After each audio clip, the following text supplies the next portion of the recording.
vocês terem aceitado o convite para que a gente possa ter aqui um momento de reflexão, de aprendizagem mútua, acerca de um tema não apenas palpitante, mas um tema decisivo nas próprias trajetórias nossas e, sobretudo, na trajetória do nosso país. Quero também congratular com a Rosinha, que havia feito o convite junto com os diretores, lamentar justamente a dificuldade que tivemos naquela oportunidade. A gente sempre se dispõe a participar de eventos dessa natureza, porque acreditamos que o papel de um instituto como o IPEA, compromisso com uma agenda de desenvolvimento no longo prazo, não pode ser feita como foi feito durante o período do regime militar. Sabemos que o planejamento teve um papel importante naquele período.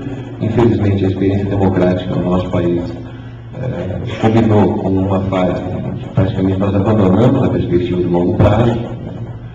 Estivemos muito submetidos a uma lógica do curto prazo. E agora um esforço muito grande de parte do IPEA, que é uma maior instituição de pesquisa aplicada da América, nem nos Estados Unidos há uma instituição como a nossa aqui no Brasil. E nosso compromisso tem sido justamente não mais organizar o consenso que vinha se dando, infelizmente, no período anterior, mas, sobretudo, o IPEA organizar também o dissenso, né? Deixar claro para a sociedade que há sempre alternativas a serem escolhidas e essas alternativas precisam ser transparentes, explicitadas, tanto para os gestores públicos, para aqueles que têm que tomar decisão, né, como também a sociedade. A questão central hoje, aqui no nosso evento, a questão da crise e suas repercussões no Brasil, enfim, nós vamos tratá-la em três partes. Uma primeira, de forma muito rápida, a respeito do diagnóstico que nós podemos ter a respeito da crise.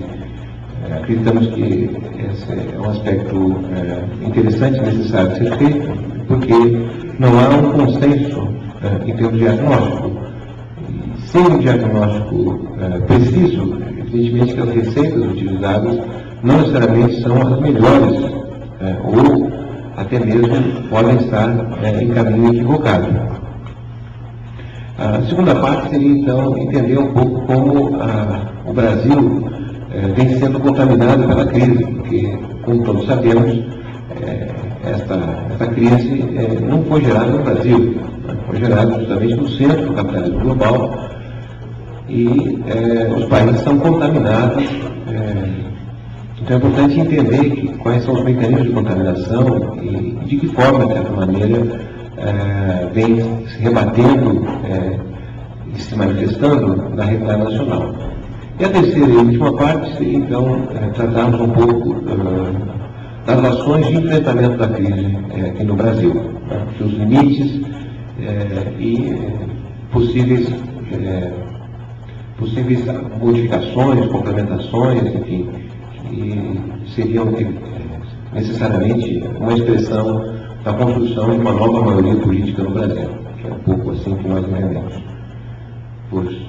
Embora de certa maneira se trate como sendo uma crise econômica, né? Ela na verdade não é uma crise econômica no sentido estrito, ela é uma crise muito mais ampla, né? Portanto, entendemos que a saída da crise do Brasil exige justamente uma saída política, né? E a saída política num país como o nosso, que está completando 24 anos de experiência democrática continuada, que é o período mais longo da nossa história em termos de experiência democrática. Nós, infelizmente, não somos um país de tradição democrática. Como todos sabem, em mais de 500 anos de história, nós não temos 50 anos de democracia. Porque, evidentemente, não podemos considerar como sendo experiência democrática o que ocorria até 1930, até a década de 30, quando, embora houvesse eleição, essa eleição apenas permitia a participação de homens proprietários, homens com dinheiro. Mulheres, mesmo ricas, não votavam, mulheres pobres também não, e também o povo, os pobres não votavam, ou seja, até a década de 30 nós tínhamos menos de 5% da população participando do processo eleitoral. E a agenda daquele período, que vem do Império e se mantém durante a República Velha, diz respeito a uma agenda que interessa a quem vota, que é, evidentemente, os ricos. Portanto, a agenda social, o tema do povo, não fazia parte da agenda política. Isso é algo que se insere apenas na década de 30, mas a primeira eleição com maior participação que tivemos foi apenas, então, somente em 1945. Então, de 45 a 64, houve uma experiência democrática no Brasil, mas foi relativamente curta, né? E somente depois de 85, então, no período que as diferentes gerações que vivem hoje estão ajudando a fazer história. Eu estou dizendo isso, me referindo a isso, porque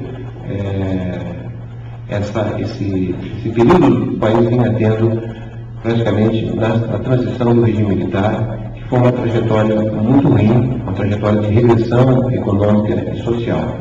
A trajetória combinou muito desemprego, pobreza, miséria e um enriquecimento inegável de segmentos muito reduzidos da população, face ao processo de transferência de renda que nós vivemos nos anos 80, sobretudo nos anos 90, seja pela privatização que ocorreu no Brasil, 15%, uma quantia equivalente a 15% do PIB foi transferido para o setor privado, em maior parte para o setor estrangeiro no Brasil. E, ao mesmo tempo, nós tivemos também um processo de financiarização em que o Estado foi o principal ente criador e desenvolveu através da financiarização da riqueza, do aumento da dívida pública, enfim. E temos um terceiro diagnóstico na qual eu me encontro, que é identificar a crise como sendo uma crise estrutural.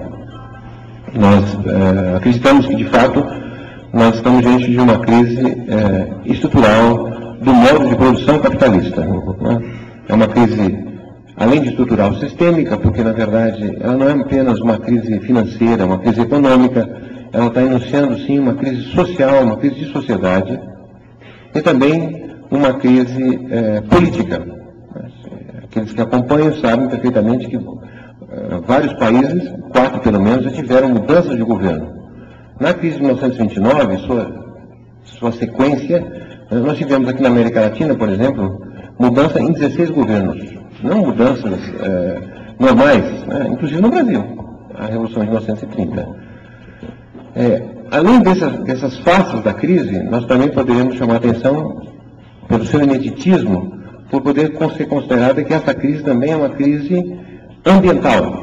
E esse é um elemento que não esteve presente em outros momentos graves, que se identificam como sendo a crise de 1873, a crise de 1929, a crise de 1971. Nenhum desses períodos esteve colocado, como está, a problemática de sustentabilidade ambiental. Então, é um elemento novo dessa crise. Um segundo elemento novo, né, da sua sistematicidade, da sua ação sistêmica, é que esta é a primeira crise do capitalismo global, do capital globalizado. Digo isso porque nas crises anteriores nós nunca tivemos praticamente todos os países submetidos à lógica mercantil. Por exemplo, a crise de 1873, durou de 1873 a 1896. Nessa crise nós tínhamos várias regiões do mundo submetidos ao colonialismo. Não eram países, eram colônias. Ou seja, eram regiões ainda dominadas por modos de produção pré-capitalistas. Na crise de 1929, além de nós termos ainda países submetidos à condição de colônia dos velhos impérios, ingleses, portugueses, espanhóis, franceses, etc., nós também tivemos, né, a experiência de alguns países, poucos naquele momento, submetidos, né, ao modo de produção socialista, ou pelo menos a experiência que tivemos em 1917 em diante, que foi a experiência do planejamento central. Então, a Rússia, em